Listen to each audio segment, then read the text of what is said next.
Aujourd'hui, c'est le troisième jour de la neuvaine à Sainte Thérèse de l'Enfant Jésus.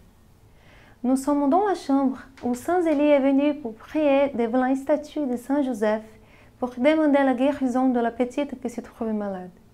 C'est pour ça que notre intention du jour, c'est de prier pour les enfants malades. Si vous voulez marcher sous les pas de Sainte Thérèse, venez avec nous.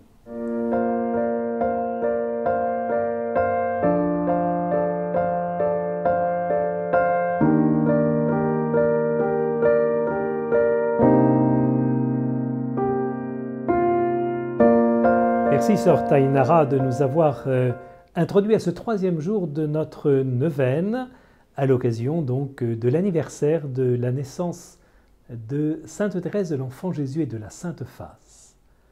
Nous étions au premier jour évoquant sa naissance il y a maintenant presque 150 ans et au deuxième jour son baptême qui a suivi. Nous étions vraiment dans la joie de cette famille et de tous ses amis et de tous ceux qui connaissent la famille Martin au pays d'Alençon. Avec ce troisième jour, hélas, comme cela nous a été un petit peu dessiné par cette introduction, nous entrons dans un temps d'épreuve. Quelle était l'épreuve de cette famille, sinon que la maman, depuis la naissance de son quatrième enfant, ne parvenait plus à allaiter elle-même ses enfants, à les nourrir de son lait. Alors il fallait à l'époque recourir soit au lait de vache, qui n'était pas encore pasteurisé, et alors que l'on coupait avec un peu d'eau, qui elle-même aussi était néfaste pour l'intestin des enfants. Et très souvent, et ça a été le cas de deux petits garçons dans cette famille, très souvent c'est l'entérite qui, par l'infection que cela entraînait aussi la mort des enfants. Donc deux des frères de Thérèse avaient dû subir cette épreuve de partir tout petit. Et puis, quand ça n'était pas avec le lait de vache que l'on essayait de porter remède, alors on essayait bien sûr de trouver une nourrice.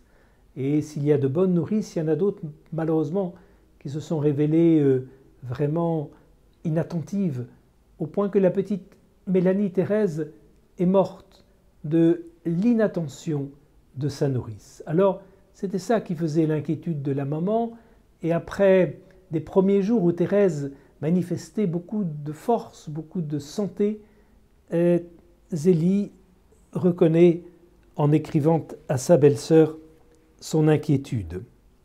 Elle écrit ceci le 9 mars, donc 2 mois après la naissance de Thérèse. Je profite d'un instant d'accalmie pour répondre à votre dernière lettre. Je suis si occupée, si malheureuse depuis 15 jours que je n'ai ni repos, ni jour, ni nuit. Ma petite fille est malade, elle a de l'entérite et j'ai peur de la perdre. Elle est cependant toujours gaie. Dès qu'elle a un petit moment de répit, elle rit de bon cœur. Malgré cela, sa figure a changé, je la trouve très pâle depuis jeudi. Elle ajoute dans une lettre suivante « J'ai envoyé chercher un autre médecin, M. Belloc. Quand il a vu l'enfant, il a dit « Mais il faut le sein tout de suite à cet enfant, il n'y a que cela qui puisse la sauver. » Alors Zélie se met très très vite en quête d'une nourrice qu'elle avait connue et qu'elle avait appréciée et qui, semble-t-il, pourrait peut-être prendre le relais et sauver cet enfant. Et elle nous dit ceci: « Dès le point du jour, je suis donc partie vers la nourrice qui demeure à Semalé, située à près de 2 lieues d'Alençon, 8 kilomètres. Mon mari étant absent, je ne voulais confier à personne le succès de ma démarche. » Cette nourrice, c'est Rose Taillé. Cette femme de cœur, cette femme courageuse, comprit qu'il fallait d'urgence venir accompagner Zélie jusqu'à Alençon et tenter le tout pour sauver Thérèse. La lettre continue en disant « La nourrice regarda l'enfant, secouant la tête d'un air qui semblait dire « J'ai fait une démarche inutile. » Moi, je suis vite montée dans ma chambre et je me suis agenouillée au pied de la statue de Saint Joseph et je lui ai demandé en grâce que la petite guérisse, tout en me résignant à la volonté du bon Dieu, s'il voulait la mettre avec lui. Je ne pleure pas souvent, mais je pleurais en priant. Et s'armant de courage, après cette prière, Zélie redescend au-devant de son enfant, au-devant de Rose, qui tente de la nourrir, et elle découvre Thérèse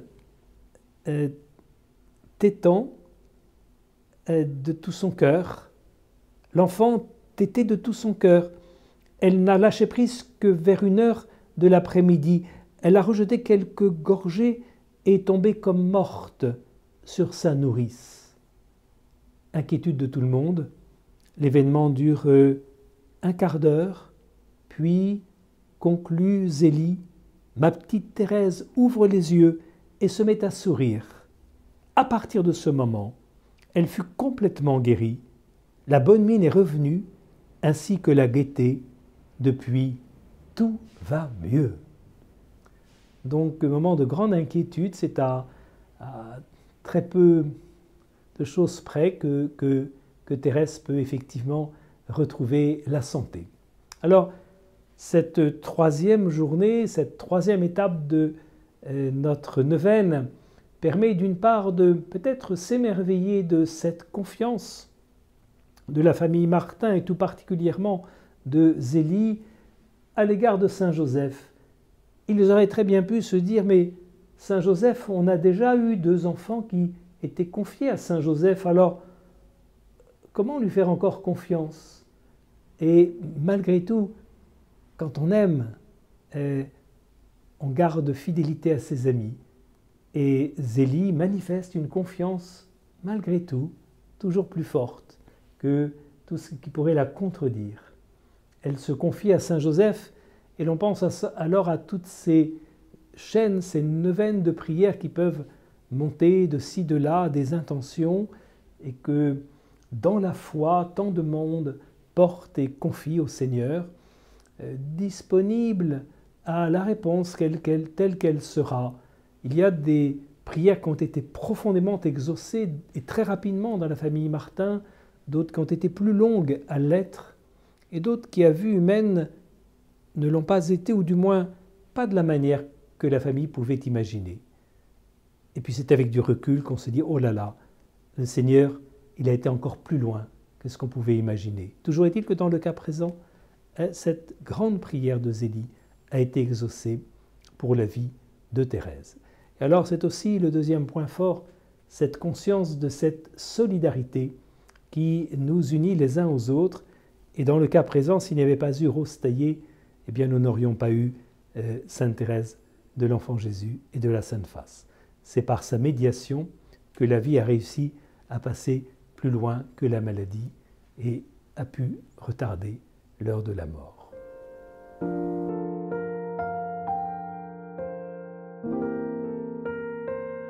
Maintenant, je vous invite à laisser ici dans le commentaire votre intention de prière pour les enfants malades, pour les enfants qui souffrent. Après, nous allons mettre toute votre intention ici, dans le berceau de Petite Thérèse. Maintenant, je vous invite à prier avec moi. Dieu qui ouvre ton royaume aux petits et aux humbles, donne-nous de marcher avec confiance sur le pas de Sainte Thérèse de l'Enfant Jésus, pour obtenir ainsi la révélation de ta gloire. Par Jésus-Christ, ton Fils, notre Seigneur. Amen. Sainte Thérèse de l'Enfant Jésus, priez pour nous.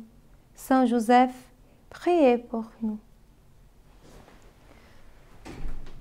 Nous avons une proposition du jour pour vous. C'est de remercier à Dieu pour les grâces déjà reçues, mais pour les grâces qui sont à venir. Et nous vous attendons à demain. Partagez la vidéo et invitez vos amis à suivre les pas de la petite Thérèse à Alençon. N'oubliez pas de laisser votre intention de prière dans le commentaire. Nous allons déposer ici et à chaque premier vendredi du mois, nous avons mis dans le berceau de Sainte Thérèse. Si vous aimez la vidéo, laissez votre j'aime.